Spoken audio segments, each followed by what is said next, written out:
5月15日，中国国务院召开做强国内大循环工作推进会，总理在会上发言，单独强调内循环，要把发展的战略立足点放在做强国内大循环上，以国内大循环的内在稳定性和长期成长性对冲国际循环的不确定性。如果你还在以为双循环意味着内外兼顾，那你已经落伍了。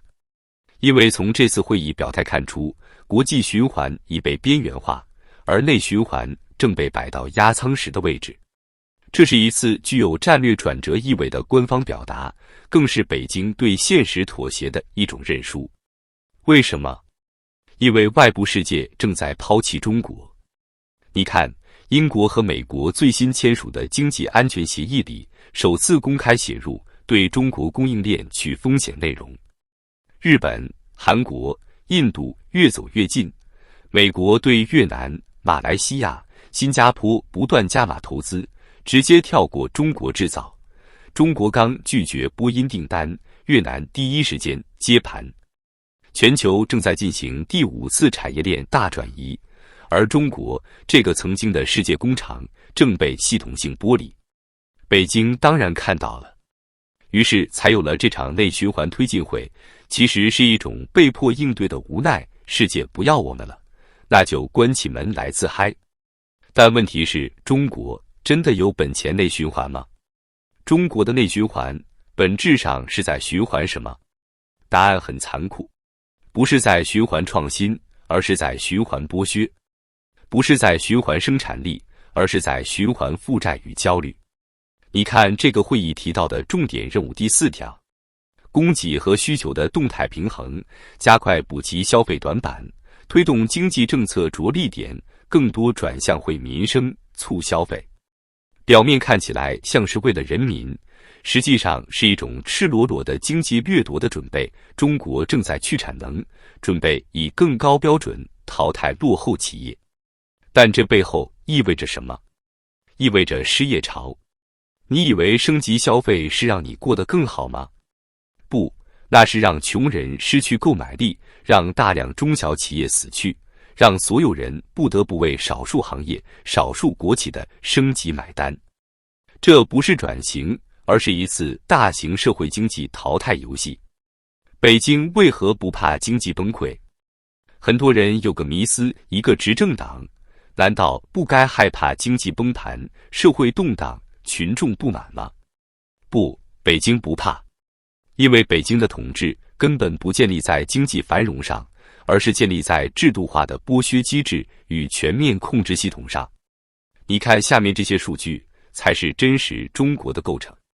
中国社会真实结构图景：中国人口13亿，党员9700万，实权阶层县处及以上官员、军队将领、央企高管约1000万。北京控制的体制内人肉零件8700万。经济支柱阶层中产，有稳定工作、有纳税能力的城市人口约3亿，被剥削的沉默人口约11亿。这个社会是怎么运作的？顶层1000万分配资源，指挥运行；中层8700万维护系统，服从指令。3亿中产供血、纳税、制造、GDP 与稳定，剩下的11亿沉默忍耐，被系统性忽略。也就是说，这是一台由1亿螺丝钉操控、3亿燃料、功能、11亿废气承受污染的超级政治机器。而这3亿经济主力人口，也就是你我这样的普通中产阶层，才是北京最核心的韭菜来源。北京对3亿中产有一套非常成熟的榨汁模式：一、税收剥夺，工资先交个人所得税，起征点5000元，看似照顾底层，实则中产承担最大压力。社保、公积金、医疗保险一起扣掉25%至40%。各种名义的隐性税费，比如燃油税、电力附加费、高速公路通行费，你以为你在消费，其实一直在交税。二、房地产掠夺，中国住房自有率达90%，但房贷率世界第一，大量家庭被动负债，平均房贷60万以上，年轻人一生为房还债。城市土地财政模式，政府垄断土地，靠拍地收入运转，民众买房实则贷款给政府。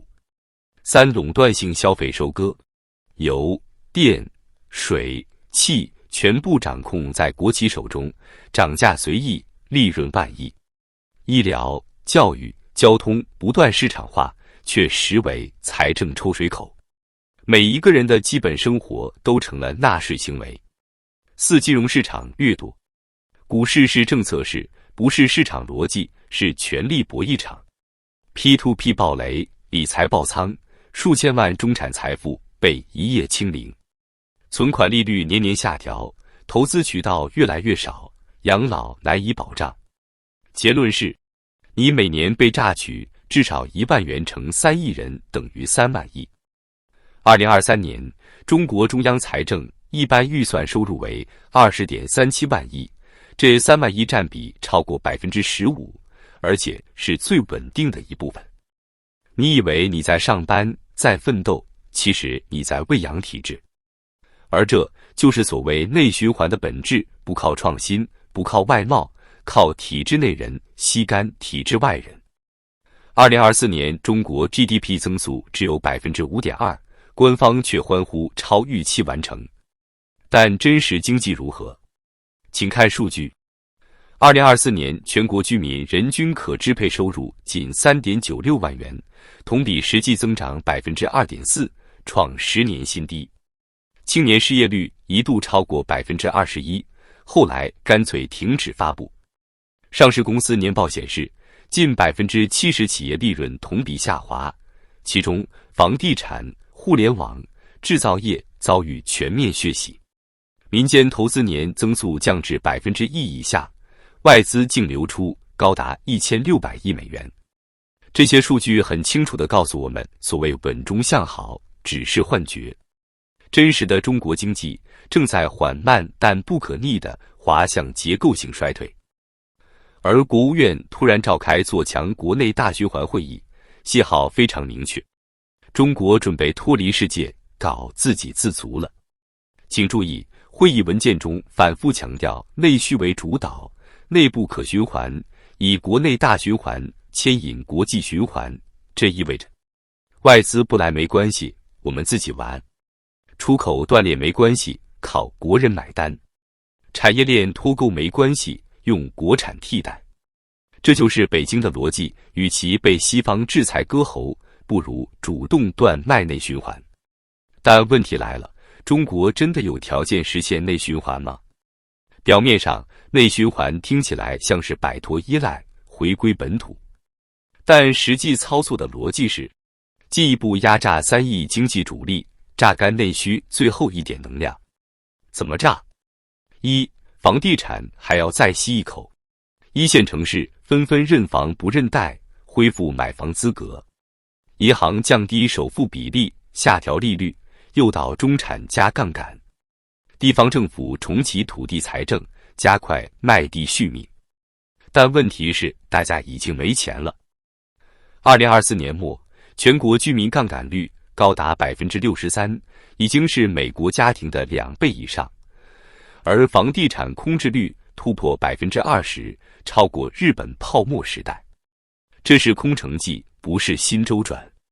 2、消费刺激变成消费负担，政府声称要靠消费升级带动产业升级，可现实是，教育、医疗、育儿成本持续飙升 ，AI 替代、裁员浪潮让中产不敢花钱，小县城人均收入不过3000元每月，却在被鼓励多消费、提品质。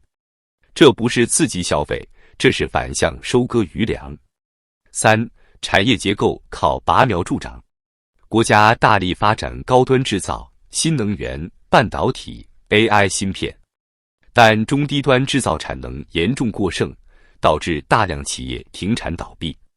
新产业吸纳就业极少，老产业去产能却波及数千万打工人。结果就是，经济转型没成功，普通人先没饭吃。让我们用数据来拆穿内循环的幻象。中国的中产人口有多少？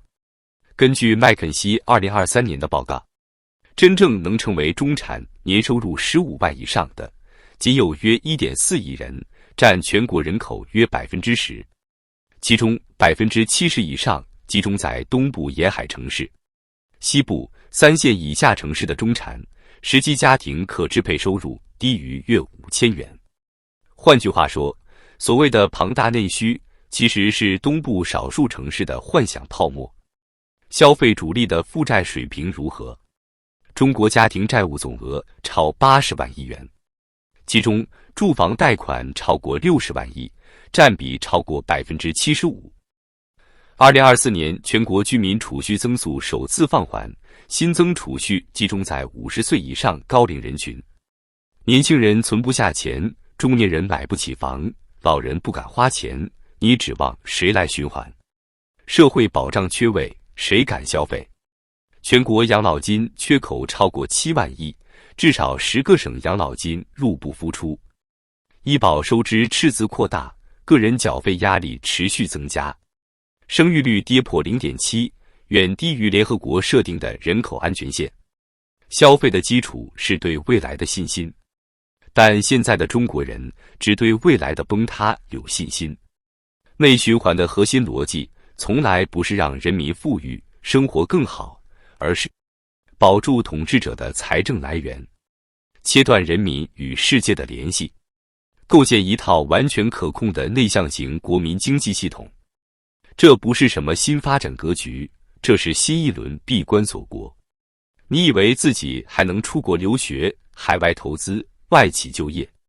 不，你将被锁死在国内系统中，接受更严苛的税负、更虚假的数据、更沉重的生存成本。